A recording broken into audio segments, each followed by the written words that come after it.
నమస్కారం రామ్ గోపాలరావు గారు. నమస్తే అమ్మా. సార్ మనం ఇప్పటివరకు పొలిటిక్స్ గురించి మాట్లాడుకుంటూ ఉన్నాం. అలాగే ఇప్పుడు నాకు తట్టిన అంశం ఏంటి అంటే, మల్లారెడ్డి గారిని తొందరలోనే జైలుకి పంపిస్తారు అని. ఎందుకంటే సుచిత్ర భూమికి సంబంధించి ల్యాండ్ కబ్జాలు ఉన్నాయి అని. సో, దీని మీద మీ అభిప్రాయం ఏంటి? అసలు ఇందులో ఎంతవరకు నిజం ఉంది? ఏది అబద్ధం? ఏది నిజం?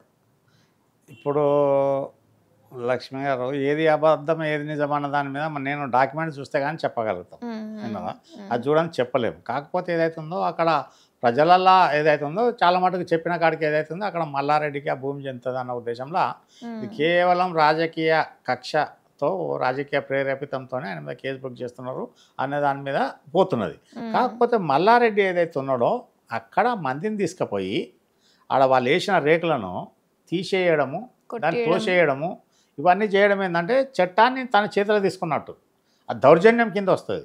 ఆడవాళ్ళని కొట్టి అవన్నీ చేయడం ఏదైతే ఉందో అది చాలా తప్పు ఆయన చేసింది. దానికి ఖచ్చితంగా పోవాల్సిన పరిస్థితి ఉంటుంది, దానిలో లోపలేసే పరిస్థితి ఉంటుంది, పెనాల్టీ. చట్టము నా మంత్రికి ఒకటి లేకపోతే మన పని చేసేటానికి ఒకటి ఉండదు కదా, మాలిక్ ఒకటి ఉండదు కదా. అంతే కదా. ఇక్కడ మల్లారెడ్డి కూడా అన్నేళ్ళు వచ్చిన తర్వాత ఒక బర్లపాలు అమ్ముకున్న వ్యక్తి ఇవాళ ఒక సామ్రాజ్యాన్ని స్థాపించి ఉండవు. మల్లారెడ్డి ఎక్కడైతే కండ్ల కోయలో కానీ తర్వాత సూరారంలో కానీ మెడికల్ క్యాంపస్ కానీ ఒక రేంజ్లో ఎదిగిండు మల్లారెడ్డి. ఎదిగిన దానికి కూడా ఆయన ఏదైతే ఉందో ఒక పొలైట్ కావాలి. మనం శివాజీ సినిమా చూసిన శివాజీ సినిమా చూసాను. శ్రీయావును రజనీకాంత్ ఉంటుంది. మంచి చేయాలి అనుకున్నప్పుడు మంచి చేయాలి అనుకొని మంచి చేయాలనుకొని ఫారిన్కి వెళ్ళి వచ్చి ఫండ్ తీస్తే అక్కడికి ఆయన లేపడానికి ఆ రకంగా ఇవాళ మొత్తము వ్యాపారము అది విద్య వైద్యము మొత్తం కార్పొరేట్ స్థాయిలో పోయి ప్రజల రక్తము తాగుదామన్న కాడికి వచ్చిండ్రు. ఇప్పుడు వాళ్ళు ఎక్కడైతే ఉందో గుడిసె గూడు అన్నీ అమ్ముకొని పోవాల్సిందే. కార్పొరేట్లో పోయి తాగేది కూడా పక్కన పెట్టి అమ్ముకునే పరిస్థితి అమ్ముకునే పరిస్థితికి వచ్చేసారు. అందుకోసం ఏదైతే ఉందో మల్లారెడ్డి ఆయనకు ఒకవేళ జెన్యున్ కావచ్చు, ఏదైనా ఉంటే న్యాయస్థానంలో తెలుసుకోవాలి.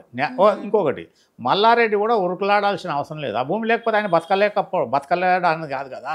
ఆయన ఉన్న ఒక మెతుకు గజ్జల పోయినట్టు అన్నది కాదు కదా. అసలు ఎన్నో ఉన్నాయి, 100 ఎకరాల అధిపతి ఉన్నప్పుడు ఆయన ఏ పరిస్థితి నుంచి ఏ స్థితికి వచ్చాడు వచ్చినాక కూడా నువ్వు మనిషికి ఏంటంటే ఇది ఆకాంక్ష, అది దాని ఏంటంటే ఒక ఫోబియా అన్నట్టు, మనిషికి వ్యసనం అయిపోతుంది.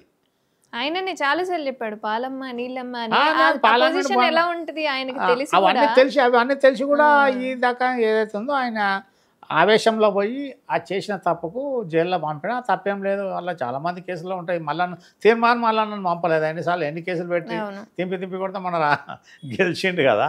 రేవంత్ రెడ్డిని ఇదే కేసీఆర్ కూతురు పెళ్లి ఉండగా జైల్లో పంపడం అంటే ఎంత దుర్మార్గం అది. ఒక రాజకీయ నాయకులు అన్నది ఆ రకంగా చూడాలి కదా. ఈ కక్షపూరితమైన పరిపాలనతోనే వాళ్ళ కుర్చీలు పోతాయి, పదవి పోతుంది, అధికారం పోతుంది, ఇది ఉంటుంది. ఎప్పుడు కాదు గంధం చెట్టు ఎంత కొట్టినా గంధం వాసన ఇవ్వాలి, దుర్గంధం ఇయ్యదు గంధం చెట్టు. ఆ పెండ మీద రాయిస్తే పెండ జిస్తుంది అన్నట్టు. ఆ రకంగా వీళ్ళు రాజకీయము చేయడంలా పరిపాలన ఏదైతే ఉందో ప్రజాస్వామ్యబద్ధంగా చట్టబద్ధంగా నీతివంతంగా పరిపాలన చేస్తే మిగతా ప్రజలందరూ కూడా ఆ రకంగా ఉంటారు. అందుకోసం మల్లారెడ్డి చేసింది ఏదైతే ఉందో జైలుకు పంపుతారు. ఎట్లా? ఎందుకంటే ట్రెస్ పాసింగ్, ఆయన మ్యాన్ హ్యాండ్లింగు, థ్రెటనింగు ఇవన్నీ వస్తాయి. చాలా సెక్షన్లు ఉంటాయి. ఇది ఐపీసీ ఇండియన్ పెనల్ కోడ్లా. కాబట్టి ఆయన పంపుతారు. అలా ఆశ్చర్యపడాల్సిందే. మల్లారెడ్డి జైలుకు పోయినా మల్లారెడ్డి పెద్ద హరిశ్చంద్రుడు లేకపోతే ధర్మరాజు అన్నది కాదు కదా.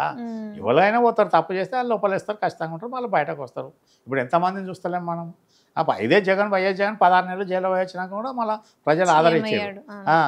దానికి ఏదైతే ఉందో ఆయనను పంపకపోవడం అన్నది ఏమి ఉండదు. ఆయన మీద పెట్టిన ఎఫ్ఐఆర్ల సెక్షన్లు ఏవైతే ఉంటాయో అవి సెక్షన్లు గట్టిగా ఉంటే ఖచ్చితంగా మళ్ళీ ఆయన రిమాండ్కి పంపుతారు. అది యోగం ఉన్నదానుకో రిపోయి వస్తాడు, యోగం లేదనుకో పోడు. అట్లా. కానీ ఎంత అధికారం ఉన్నా ఎంత దోచుకోవాలి అనుకున్నా ఒకవేళ ఆయనదే అయినా కానీ కొట్టే అధికారం ఎవరిచ్చారంటారు అసలు? అది అసలు మ్యాన్ నేను ఏమంటున్నా, ఎవ్వరే కానీ కొట్టడం తప్పు. చట్టాన్ని చేతులకు తీసుకోవద్దు. నువ్వు ఒక మంత్రి ప్రమాణ స్వీకారం చేసి మంత్రి పదవి అనుభవించినవి, ఎమ్మెల్యేవి ఇవన్నీ రాజ్యాంగబద్ధంగా మెదులుకుంటా అని ప్రమాణం స్వీకారం చేసినవాడు ఆ రకంగా చేయడం చాలా తప్పు. అట్లా చాలా ఈ రకంగా ఇటువంటి దాని మీద ఏదైతే ఉందో దాని మీద కొట్టడంలో ఎవరన్నా కొట్టని, ప్రధానమంత్రి కొట్టని, రాజు కొట్టని, ఎవరు కొట్టని అది సాక్ష్యం ఉన్నదంటే ఖచ్చితంగా లోపలికి పోవాల్సిన పరిస్థితి ఉంటుంది. దాన్ని ఎవరు తప్పియలేరు. అందుకోసం ఆయనే పాపము అటువంటిది ఏదైతే ఉందో ఆయన 32 గుంటల ఏదో ఉన్నది ఆ 32 గుంటల భూమి పోతుందా ఉంటుందా రేపు కోర్టులో చూసుకోవాలి కదా, న్యాయస్థానంలో చూసుకోవాలి. అంతేగాని చట్టాన్ని చేతిలో తీసుకొని వాళ్ళని బెదిరియడం ఇది చేయడం అన్నది చేయకూడదు. అదే వారికి ఏంటంటే చట్టం ఏదైతుందో శిక్ష దాని పరిధి పోతుంది కాబట్టి ఆయన పంపిన మనం ఆశ్చర్యపడాల్సి లేదు. బెయిల్ తీసుకుంటాడు వస్తాడు, దాంట్లో ప్రాబ్లం ఏమి ఉండదు. కాకపోతే పోవాల్సి వస్తే పోతారు. ఇప్పుడు అదే కేసీఆర్ అన్న కొడుకు కూడా పోయాడు, కన్నారావు లోపలనే ఉన్నాడు కదా, బయటకు వచ్చిండా రాలే ఇంకా.